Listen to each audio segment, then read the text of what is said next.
사랑하는 교양가족 여러분, 흐름을 한번 생각해 보십시다.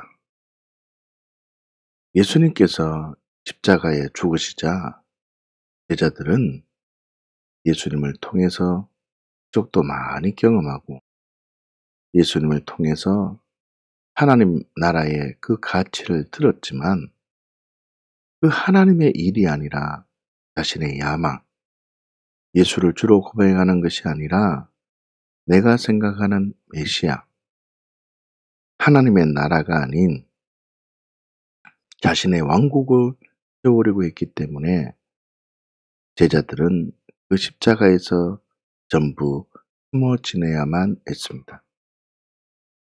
부활하신 예수님께서는 숨어 지내던 그 제자들에게 집중하시고 찾아오셨습니다. 예수님은 자신을 죽이려고 했던 제사장이나 로마 병사들, 무리들을 만나지 않고 오직 제자들에게만 집중하셨습니다. 다시 말하면 부활하신 후 40일 동안 예수님께서는 제자들에게 나타나셔서 말씀에 순종할 때 하나님의 사랑이 무엇인지를 부활을 몸으로 확증해 주셨습니다. 다시요. 보이는 세계가 전부가 아니라 보이지 않는 세계가 있다는 것을 부활의 몸으로 확증해 주셨다는 것입니다. 그 결과 제자들에게 작은 변화가 생기게 된 것입니다. 갈릴리에서 만나자고 하신 그 약속이 생각난 것입니다. 부활의 감격으로 제자들은 갈릴리로 달려갑니다. 어떻게 생각하면 생각과 가치관이 완전히 변화되어져야 하는데 그저 생각과 가치관의 그 결단으로만 있게 된 것입니다. 그 결과 갈릴리에 내려간 제자들은 아이들의 울음소리도 듣게 됐고 보이는 현실 때문에 진정한 믿음의 삶을 살지 못하게 됩니다. 빈 그물에 인생이 되어져 버리는 거죠. 가만히 생각해 보십시다. 예수님께서는요, 갈릴리에서 만나자고 하신 이유가 있었습니다. 그 이유는 빈 그물의 인생이던 제자들에게 찾아가셔서 갈릴리는 예수님께서 미리 준비해 놓은 연습 장소이며 승리를 준비해 놓은 장소임을 알리기 위함입니다. 여러분, 고린도전서 15장 57절에 이렇게 선언합니다. 우리 주 예수 그리스도로 말미암아 우리에게 승리를 주시는 하나님께 감사하노니. 아멘. 우리 예수님은 미리 준비해 놓으시고 그 준비한 장소에서 승리를 준비해 놓았다는 걸 기억하십시오. 그 결과 제자들은 생각과 가치관의 결단에 그 변화가 되는 사건이 됩니다. 부활하신 예수님께서 생각과 가치관이 바뀌어진 제자들에게 승천하신 사건을 통해서 생각과 가치관이 바뀐 제자들의 마음에 지각 변동이 일어나게 됩니다. 예수님의 하나님이 나의 하나님입니다. 예수님의 아버지가 나의 아버지가 되신다는 결론이 내려진 것입니다. 앞으로 닥칠 갈릴리와 같은 장소에서 하나님이 나와 함께 하시며 하나님이 내 아버지가 되시니 나는 예수님처럼 살아가리라. 영생의 삶을 살아가리라. 생각과 가치관의 지각 변동이 일어난 것입니다. 진정한 변화, 묵은 땅이 기용된 것입니다.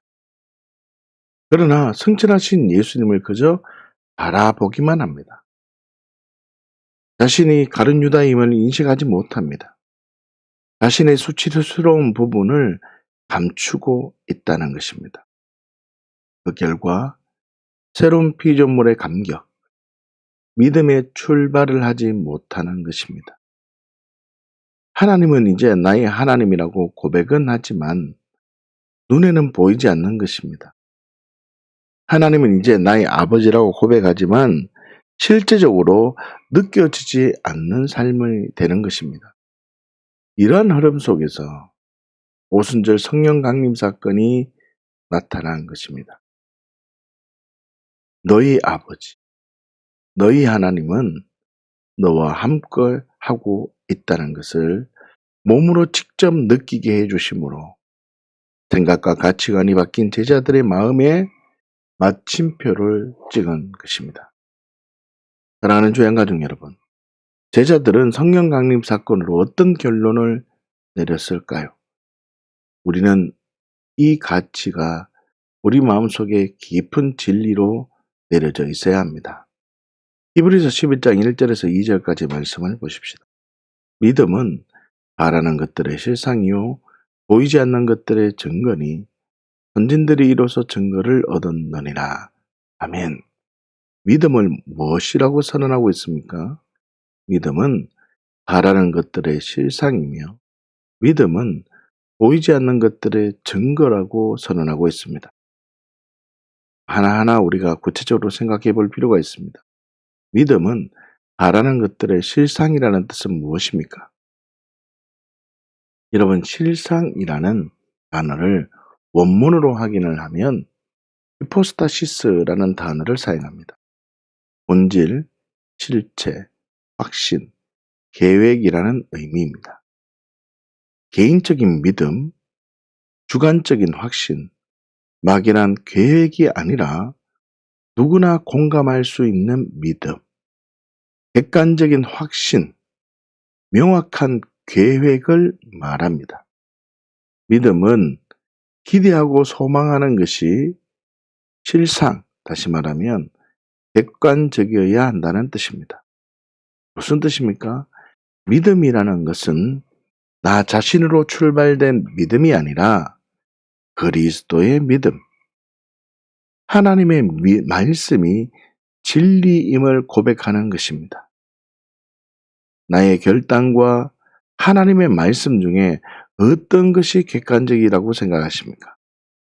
분명히 하나님의 말씀이 객관적인 것입니다.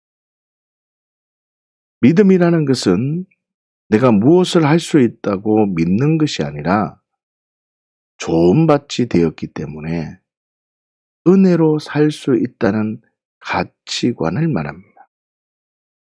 생각해 보십시다. 깨끗하다는 기준이 어떤 것이 객관적인 겠습니까? 내가 사역을 받았다고? 내가 어떻게 했기 때문입니까? 아니면 성경이 깨끗하고 좋은 밭이라고 선언하기 때문에 내가 깨끗해진 것입니까? 생각해 보아야 합니다. 우리는 객관적인 믿음을 붙들어야 된다는 뜻입니다. 믿음이라는 것은 외적인 것으로 나의 나됨을 증명하는 것이 아니라 보이지 않는 세계가 기준이 되어야 합니다. 생각해 보십시다. 세상의 요구는 계속해서 변합니다. 세상의 요구 조건은 계속해서 높아만 집니다. 그러나 성경은 나를 있는 모습 그대로 보십니다. 그렇다면 무엇이 객관적입니까? 변화되는 게 객관적입니까? 아니면 그 모습 그대로 보는 것이 객관적입니까? 다시요. 믿음이라는 것은 보상이 아니라 나를 나로 높은 곳에 다니는 삶을 말합니다. 다시 말하면 어떤 상황이라도 무화과 나무에 소출이 없고 밭에 아무것도 없고 우리의 양이 아무것도 없다 할지라도 지금 이 순간 하나님의 뜻에 주목하는 것이 믿음의 삶입니다. 여러분, 부유해도 건강해도 평강을 누리지 못할 수 있습니다. 그러나 하나님 나라를 바라보는 자는 어떤 환경에서도 자족하며 감사한다는 것입니다. 그럼 무엇이 객관적일까요? 여러분, 객관적인 것을 붙들 때 진정한 믿음을 가진 사람임을 기억하셔야 됩니다. 믿음은 바라는 것들의 실상이라는 것이 실상을 바라본다는 것은 나의 막연한 결단이나 내가 막연하게 바라보는 것이 아니라 실상이라는 것은 하나님의 말씀을 붙드는 것임을 기억하십시오. 그 말씀을 붙들었습니다. 그런데 또 중요한 것이 있습니다. 말씀을 붙드는 자에게 믿음은 보이지 않는 것들의 증거가 된다고 선언합니다. 여러분, 증거라는 단어를 원문으로 확인하면 엘렌코스라는 단어로 증거, 확신, 책망이라는 의미입니다. 다시 말하면 보이지 않는 것에 대한 증거, 확신, 책망이 있어야 한다는 것입니다. 다시 말하면 하나님 나라를 바라는 것이 객관적인 믿음이어야 하며 객관적인 믿음은 반드시 증거가 있어야 한다는 뜻입니다. 아니요, 증거를 주신다는 것입니다. 그 증거 또한 누구나 공감이 가능한 객관적인 것으로 바라는 것이 맞다. 너 정말 바라보고 있어? 이런 것으로 확증해 주시는 어떤 사건, 증거를 주신다는 뜻입니다. 여러분, 다르게 말하면 믿음은 바라는 것들의 실상, 여기 히포스타시스라 했죠. 믿음은 바라는 것들의 실상, 하나님의 말씀이 기준이 된 믿음이어야 하며 하나님의 말씀이 기준이 된 믿음은 보이지 않는 것들의 증거가 있어야 된다고 했죠. 다시 말하면 보이지 않는 것들에 대해서 엘렌코스, 증거, 확신, 책망을 가지면 어떤 상황이든지 하나님만 언제나 옳다고 고백하는 예수님이 주인된 삶을 살아갈 수 있도록 증거를 주시고 증인의 삶, 사도행전적인 삶을 살아갈 수 있다는 것입니다. 다시요. 우리 안에 믿음의 진리체계와 영의 진리체계와 복음의 진리체계가 든든히 세워져야 합니다. 잘 한번 들어보십시오. 보이지 않는 것을 믿는다는 말은 신비적인 삶을 말하는 것이 아닙니다. 하나님의 말씀을 믿는 믿음을 말합니다.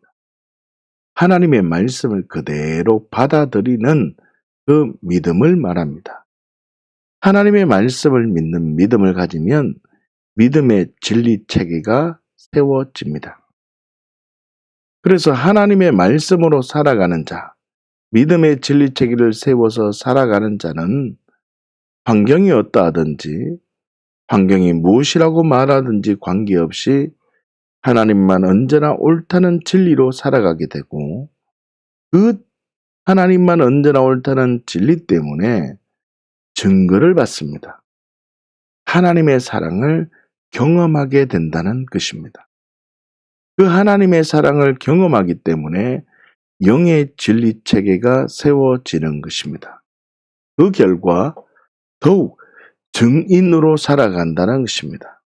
다시 말하면 복음의 진리 체계가 든든해진다는 뜻이죠. 정리를 하면 보이지 않는 것을 믿는다는 말은 복음의 진리 체계로 든든히 서 있는 그리스도인이 믿음의 진리 체계로 하나님의 말씀에 반응을 하고 영의 진리 체계로 보이지 않는 세계가 움직인다는 진리로 반응을 해서 더욱더 성숙된 복음의 진리 체계로 서 있는 삶을 의미하는 것입니다. 여러분, 그렇다면 제자들은 바라던 실상을 어떻게 증거로 받았습니까? 부활하신 예수님께서 40일 동안 제자들을 한 명 한 명 직접 찾아가서 믿음이 무엇인지, 순종할 때 하나님 사랑이 무엇인지 알려주셨습니다. 제자들에게 찾아가셨다는 뜻은 복음의 진리체계로 모든 죄와 저주를 용서해 주셨다는 뜻입니다.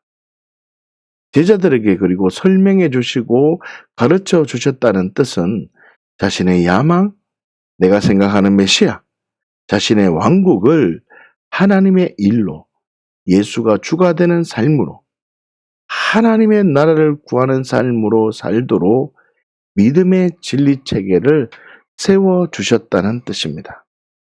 다시 말하면요. 오순절 성령 강림 사건 전까지는 복음의 진리 체계와 믿음의 진리 체계를 세우셨습니다.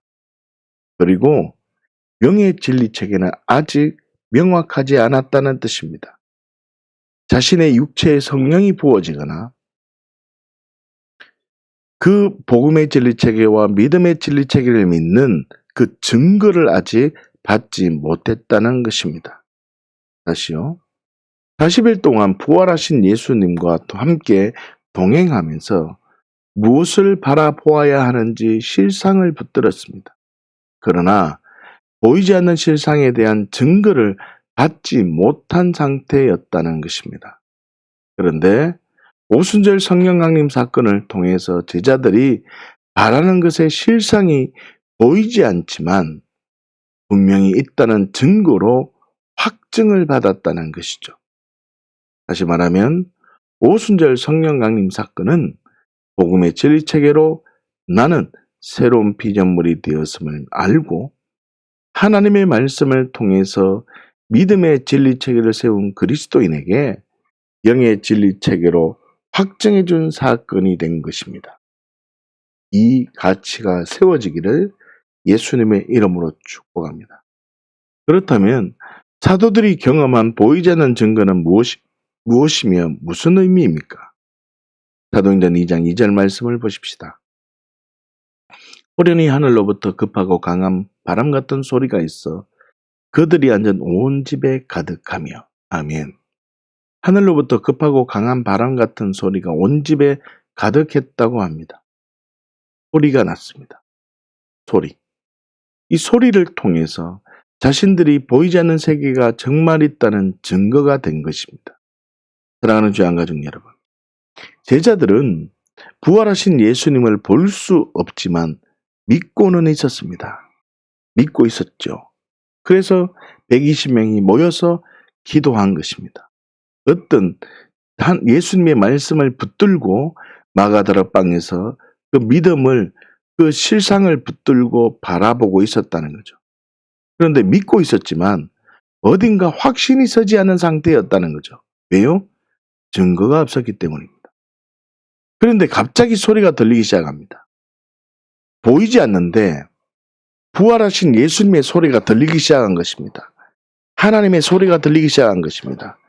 복음의 진리 체계와 믿음의 진리 체계로 믿음으로 살던 제자들에게, 믿음으로 기도하던 제자들에게 그 소리가 보이지 않는 것들의 증거가 되었다는 것입니다. 그 소리 때문에 믿고 있었는데, 기대하고 있었는데 보이지 않는 것이 증거가 되었다는 것입니다. 그 증거, 그 소리가 외적인 것에 영향을 받지 않는 삶, 증인의 삶을 살게 한 것입니다. 여러분, 엘리야도 똑같은 사건을 경험합니다. 열왕기상 19장 11절에서 12절까지의 말씀을 보시면 여호와께서 이르시되 너는 나가서 여호와 앞에서 산에 서라 하시더니 여호와께서 지나가시는데 여호와 앞에 크고 강한 바람이 산을 가르고 바위를 부수나 바람 가운데 여호와께서 계시지 아니하며 바람 후에 지진이 있으나 지진 가운데도 여호와께서 계시지 아니하며 또 지진 후에 불이 있으나 불 가운데에도 여호와께서 계시지 아니하더니 불 위에 세미한 소리가 있는지. 아멘. 여호와는 강한 바람, 지진, 불 가운데도 계시지 아니하였습니다. 오직 세미한 소리로 하나님을 인식하게 된 겁니다. 오직 세미한 소리로 이 엘리야는 새로운 사명을 받았다는 것입니다. 사랑하는 주양가족 여러분, 엘리야가 들은 소리는 하나님과의 만남이었습니다. 마찬가지로 오순절날 성령 강림 때 나타난 소리는 보이지 않는 하나님 나라와의 만남인 것입니다. 보이지 않던 하나님의 나라, 부활하신 예수님께서 나를 만나주신 놀라운 사건이라는 뜻입니다. 기억하셔야만 합니다. 강력한 성령 강림이 중요한 것이 아닙니다. 제자들은 믿음으로 붙들고 있던 실상을 소리를 통해서 보이지 않는 것들의 증거로 삼았다는 것입니다. 부활하신 예수님을 만나고 있을 때에는 직접 눈으로 보면서 소리를 들었습니다. 그러나 승천하신 뒤에는 제자들은 믿음을 바라는 것들의 실상으로만 반응했습니다. 아직 제자들은 보이지 않는 증거가 없었다는 것이죠. 그런데 성령 강림 사건을 통해서 믿음을 바라는 것들의 실상으로만 믿던 자리에서 보이지 않는 증거로 믿을 수 있는 자리로 옮겨졌기 때문에 증거하는 삶, 사도행전적인 삶, 풍성한 열매가 항상 있는 번성을 경험하게 되었다는 것입니다. 사랑하는 주양 가족 여러분, 그렇다면 저와 여러분들은 그 소리를 어떻게 들을 수 있습니까? 하나님의 말씀을 통해서 들을 수 있습니다. 하나님의 말씀은 살아 있습니다. 하나님은 말씀만 하시는 분이 아니라 성령으로 임재하셔서 더욱 확증해 주십니다. 사랑하는 주양 가족들이요, 지금 여러분들은 성령 강림의 주인공이 될 수 있습니다. 말씀을 통해서 보이지 않는 것들의 증거가 된다면 번성을 경험하게 될 것입니다.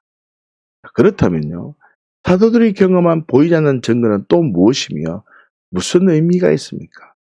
사도행전 2장 3절 말씀을 보십시다.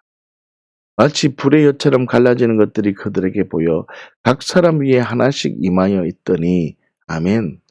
첫째, 불의 엿처럼 갈라지는 것들이 그들에게 보였다라고 말을 하고, 두 번째, 불의 엿처럼 갈라지는 것들이 각 사람 위에 하나씩 임하였다고 합니다. 무슨 뜻입니까?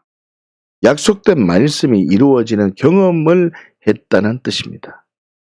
믿음으로 붙들고 있던 말씀이 제자들에게 이루어진 사건이 되었다는 뜻이죠. 다시 말하면 성경에서 선언하는 큰 흐름이 성취되었다는 것입니다. 한번 생각해 보십시다. 성경을 보면 어떤 흐름이 있다는 것을 알 수 있습니다. 많은 흐름이 있지만 또 이 큰 흐름이 있습니다. 창세기 2장 7절 말씀을 보시면요, 여호와 하나님이 땅의 흙으로 사람을 지으시고 생기를 그 코에 불어넣으시니 사람이 생명이 되니라. 아멘. 하나님께서 흙으로 사람을 창조하시고 생기를 그 코에 불어넣으셨습니다. 여러분, 생기를 불어넣었다는 뜻은 영생적 관계로 있겠다는 뜻입니다. 하나님과 사람이 함께 생각하고 깊은 사랑을 나누는 관계가 되었다는 것이죠. 사귐의 관계가 되었다는 것입니다. 같이 교통하고 교제하는 그 관계가 되었다는 것이죠. 그런데 창세기 6장 3절 말씀을 보십시다. 여호와께서 이르시되 나의 영이 영원히 사람과 함께 하지 아니하리니 이는 그들이 육신이 됨이라. 그러나 그들의 날은 120년이 되리라 하시니라. 아멘. 영생적 관계로 사랑을 누리는 관계를 포기하고 내가 주인 되어 살기로 결단하자 하나님의 영이 사람과 함께 하지 않게 되었다는 것입니다. 그렇지만 요엘서 2장 28절 말씀을 보십시다. 후에 내가 내 영을 만민에게 부어주리니 너희 자녀들은 장래일을 말할 것이며 너희 늙은이는 꿈을 꾸며 너희 젊은이는 이상을 볼 것이며. 아멘. 하나님은 인간을 창조하실 때와 같이 영생적 관계로 함께 하시기 위해서 우리 안에 오시겠다 약속해 놓으셨습니다. 그 약속을 예수님께서 이루기 시작합니다. 요한복음 14장 16절 말씀을 보십시다. 내가 아버지께서 구하겠으니 그가 또 다른 보혜사를 너희에게 주사 영원토록 너희와 함께 있게 하리니. 영원토록 너희와 함께 있게 하리니. 또 다른 보혜사, 예수님께서는 다른 모습으로 너희와 함께 하기를 약속하셨습니다. 그리고 요한복음 20장 22절 말씀을 보십시다. 이 말씀을 하시고 그들을 향하사 숨을 내쉬며 이르시되 성령을 받으라. 부활하신 예수님께서 제자들에게 숨을 내쉬며 성령을 받으라고 선언하셨습니다. 사람을 창조하실 때와 같이 생기를 불어넣는 장면입니다. 그리고 사도행전 2장에서 그 약속대로 성령님이 임하신 것입니다. 무슨 뜻입니까? 오순절 성령 강림 사건은 나와 함께 하시며 동행하신다는 진리가 진리로 확정된 사건입니다. 오순절 성령 강림 사건을 경험했다는 것은, 성령님의 임재를 경험했다는 것은 맞구나. 하나님이 나와 함께 하시구나. 하나님이 나를 지켜보시구나. 하나님이 나와 동행하시구나. 이 확실한 증거를 받았다는 뜻입니다. 무슨 뜻입니까? 약속은 붙들고 있지만 언제 이루어질까? 어떤 것일까? 아무것도 몰랐지만 붙들고 있던 믿음을 다른 사람에게 보여줄 수 있는 방법이 없었는데, 보여줄 수 없는 믿음, 약속을 붙들고 있던 바라는 것들의 그 실상이 성령 강림을 통해서 보이지 않는 것들의 증거가 되었다는 것입니다. 여러분, 각 사람 위에 임한 것 때문에 믿고 있었는데, 기대하고 있었는데 보이지 않는 것이 증거가 되었다는 것입니다. 그 증거가, 그 임재가 증인의 삶, 번성의 삶, 외적인 것에 영향을 받지 않는 삶을 살게 한 것입니다. 사랑하는 주양 가족 여러분, 성령 강림이 중요한 것이 아닙니다. 제자들은 믿음으로 붙들고 있던 실상을 임재를 통해서 보이지 않는 것들의 증거가 되었다는 것입니다. 부활하신 예수님을 만나고 있을 때에는 직접 만지고 식사도 같이 했습니다. 그러나 승천하신 뒤에는 제자들은 믿음을 바라는 것들의 실상으로만 반응했습니다. 아직 제자들은 승천하시며 약속하신 것에 대한 증거가 없었다는 것이죠.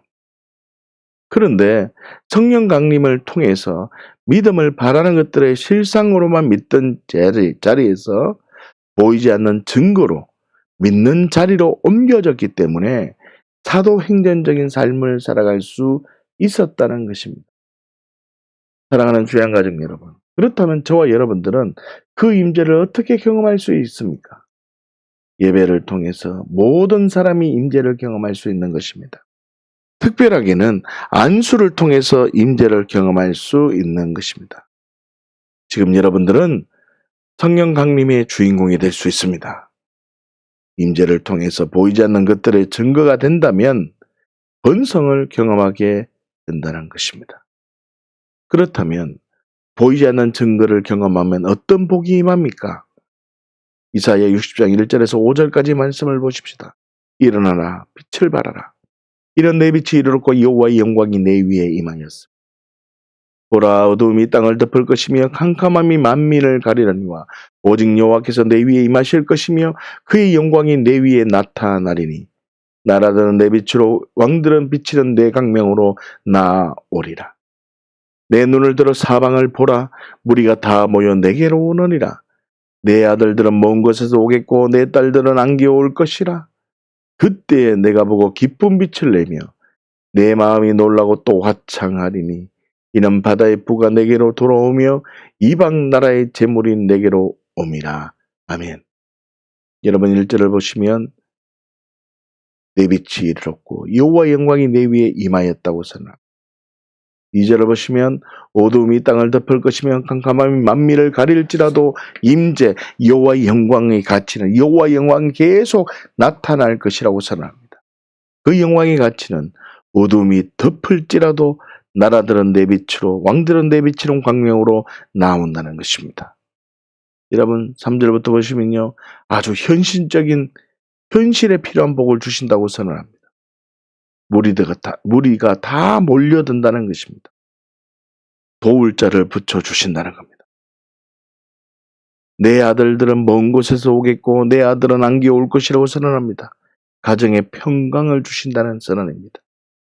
그때 내가 보고 기쁜 빛을 내며 내 마음이 놀라고 또 화창할 것이라고 선언합니다. 마음의 평강, 육신의 강건함을 주신다는 뜻입니다. 바다의 부가 내게로 돌아오며 이방 나라들의 재물이 내게로 온다고 선언합니다. 재정의 복을 허락하여 주신다는 뜻입니다. 이 복이 있기를 예수님으로 축복합니다. 이 복이 여러분들에게 이미 임하였음을 예수님을 축복합니다. 그리고 누릴 수 있기를 예수님으로 축복합니다. 사랑하는 주양 가족 여러분, 오순절 성령 강림 사건은 바라는 것들을 실상으로 붙들고 있던 제자들, 하나님의 사람들에게 보이지 않는 증거가 있다는, 보이지 않는 것이 있다는 것을 증거로 임한 사건입니다.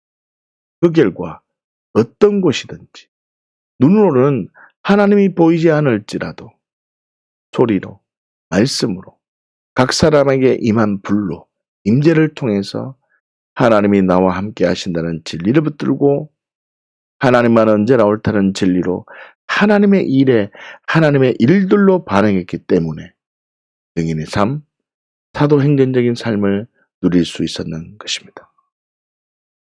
사랑하는 죄한 가족, 하나님의 말씀이 진리로 믿어지십니까?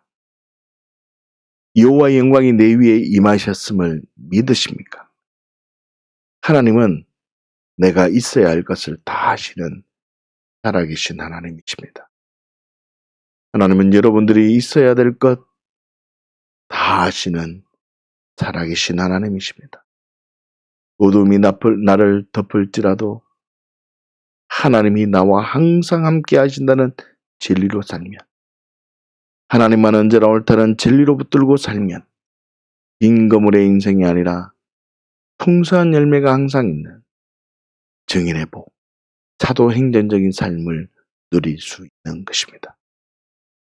사랑하는 죄한 가족들이여, 부활, 그 깊은 곳으로 나아가십시다. 함께 기도하겠습니다.